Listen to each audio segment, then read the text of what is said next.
taught me by my fieldwork supervisor when I was in seminary. Oh Lord, make this sermon better than it is. Where it is amiss, correct it. Where it is in want, provide for it. Where it is true, infuse it with your presence.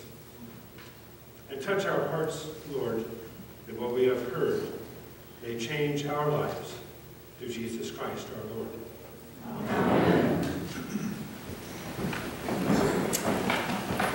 Let me just begin by saying I am not going to preach on the first lesson. I know, you're deeply disappointed. And as Robert pointed out, I'm sure that we would rewrite that today in defining what a good husband or a good wife is. I want to move on to talk about the gospel, because this lesson is one that is repeated in the other gospels as well. It's not just in Mark. And it is repeated in a variety of different ways. Not only do the disciples argue about which of them is going to be the greatest, but in one version, James and John's mother comes to Jesus and asks him to grant them a place in his kingdom at his right hand and at his left. What's clear from all these is that the disciples just don't get it. That they don't seem to understand. That they think it's all about them. It's all about the glory of God. It's all about sharing in that in God's kingdom. And they misunderstand at the worst possible time. Because ever since Jesus takes James and John and goes up on the mountain of transfiguration, he talks about his crucifixion, his passion, his sacrifice on the cross. Over and over again, he turns conversations to that subject, and he makes it absolutely crystal clear what will happen to him when they go to Jerusalem. And yet, the disciples just don't seem to pick up on that. They're much more concerned about themselves, which one is going to be great in the kingdom of heaven, about power and authority, and all of those things that so captivate us as human beings. And Jesus says to them, let the first among you be as the last, and the greatest as a servant. Well, that's challenging for them. It's challenging for us. It's not easy to be a servant. Anybody that's ever worked in a restaurant, been a waiter or waitress, knows how difficult that can be. And how the essence of that is putting the needs of someone else before you, contemplating and anticipating what it is that they're going to need next, and making them the most important person in the room. There are few of us that are good at that. But every once in a while, someone comes along that inspires us, that seems to understand that gets what Jesus was talking about. I think that Pope Francis gets that. He seems to reflect that sense of servanthood, and especially his embrace of those that are in need, those that are poor, those that have been estranged. And I think that St. Francis, understood that. There are lots of ways in which you can choose to follow Christ. That's why there's different denominations and different churches. It's why there have been different monasteries and religious communities, all who have chosen to follow Christ in a little different way. In the Episcopal Church, we're very familiar with Benedictine and Celtic spirituality, especially in these last couple of decades. Because the Anglican Church was heavily influenced by Benedictine monasteries. And their understanding of what it meant to follow Christ, their devotion to prayer and to work and to study and intellectual pursuit and the understanding of faith. For many Episcopalians, that is a comfortable way in which they have chosen to follow Christ. But in my own life, it seemed like there was something missing. As most of you know, and anyone can see by looking at my desk, I am not a very disciplined person. And yet, I know the value of discipline. I know that no gain is made in life without some of that, and that education itself depends upon discipline. Our spiritual life depends upon discipline. Our health, our physical fitness, so many things come back to how we have chosen to live our lives. And so, for me, the following of Christ through the example of St. Francis, has been a way in which I have chosen to live my life. Now, there were some unique things about Francis, both in his generation and they're unique today. His understanding of the essence of the Christian faith, not being about some kind of remedy for the wickedness of human beings, as much as it was the love of God. And so when he proclaimed the gospel and when he lived his life, it was all about the understanding that God is the person, and Jesus are the personification of love. And that love transforms lives.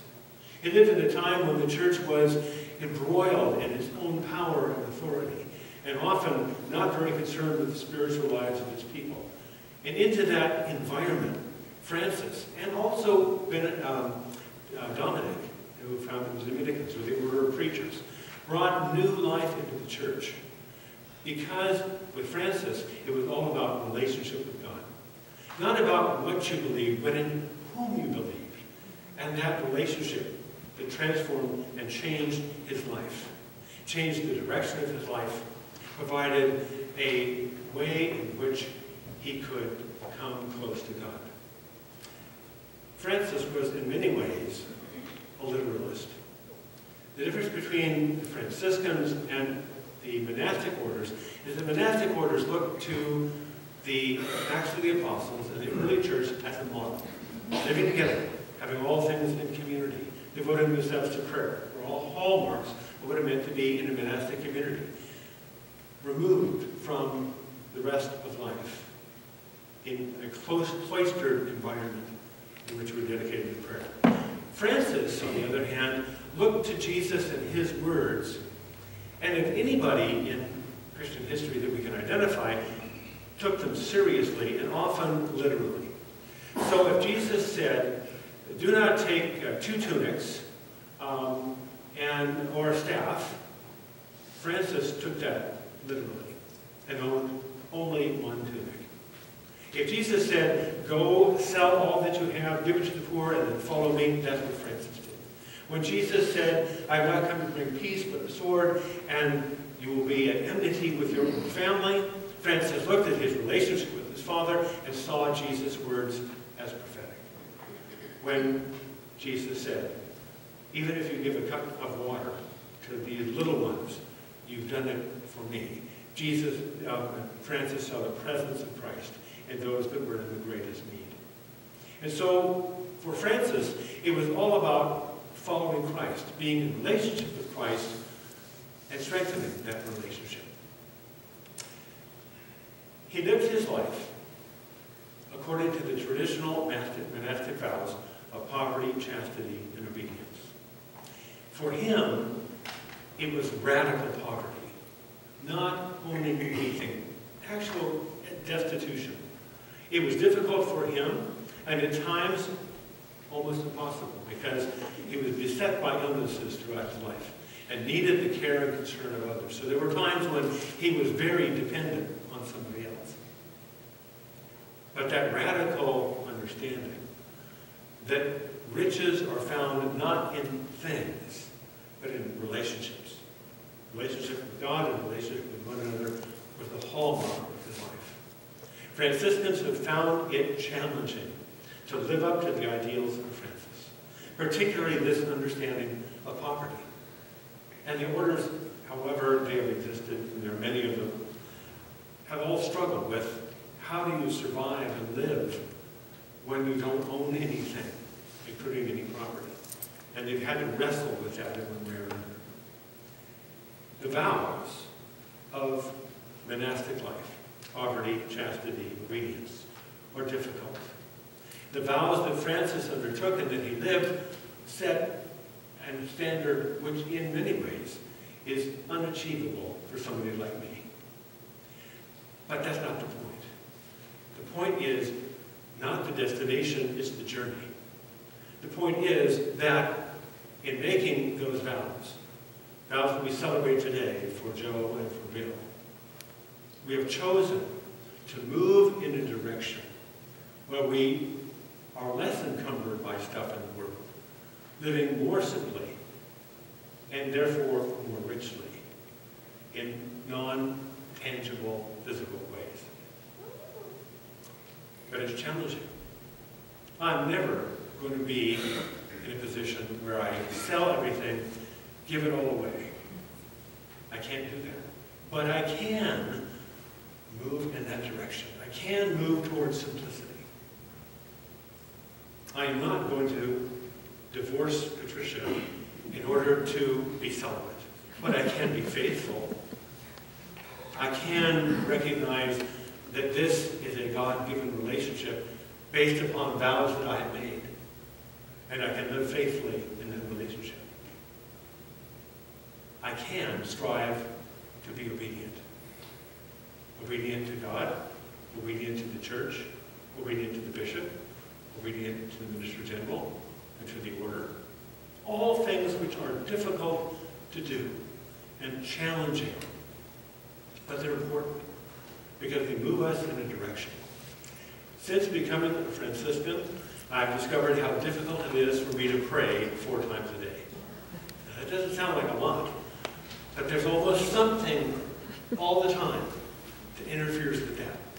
Something I'd rather do, something I need to do, something that's important. I struggle with that because this is a difficult path. And yet, it is a path that has its own richness and depth and power. And especially for me. Since I was 25 years old, I've been responsible, pastorally responsible for a congregation, either a mission or a parish.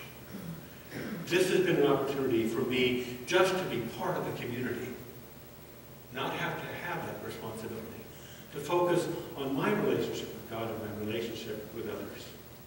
And I hope that in some way,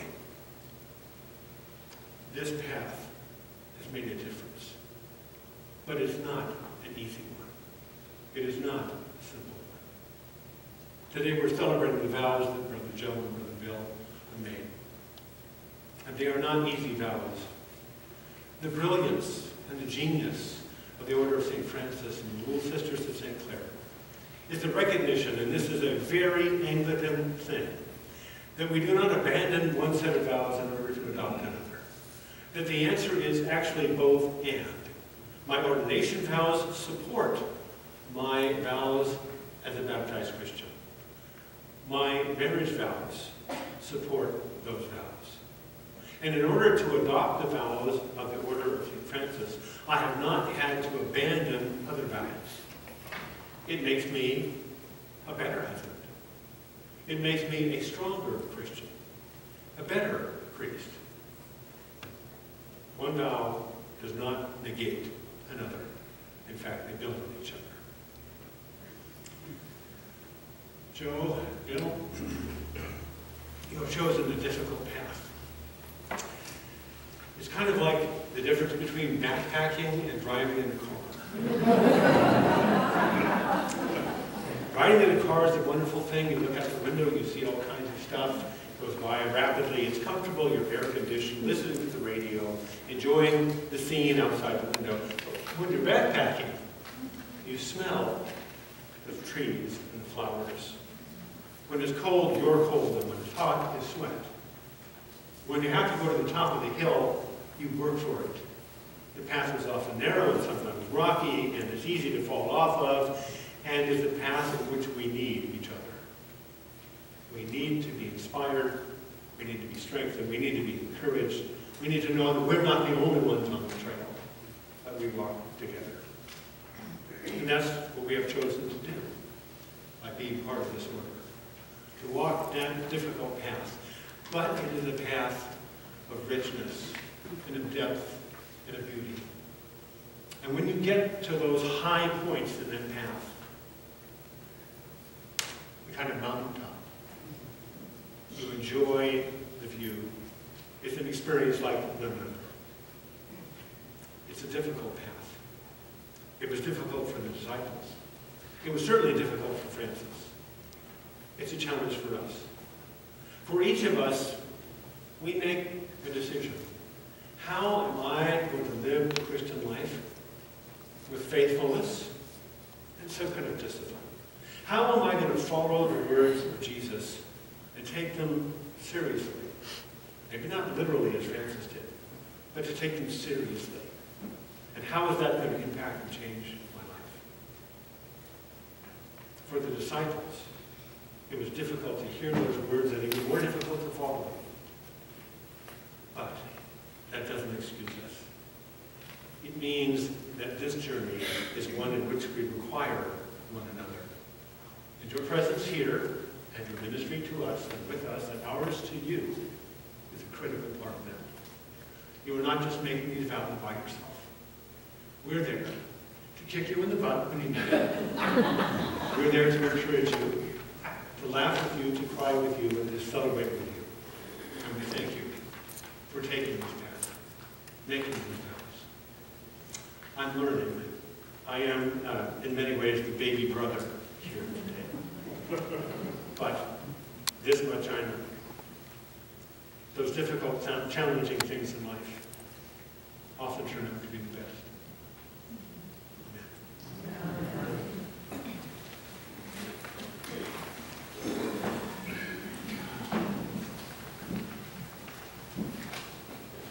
Amen.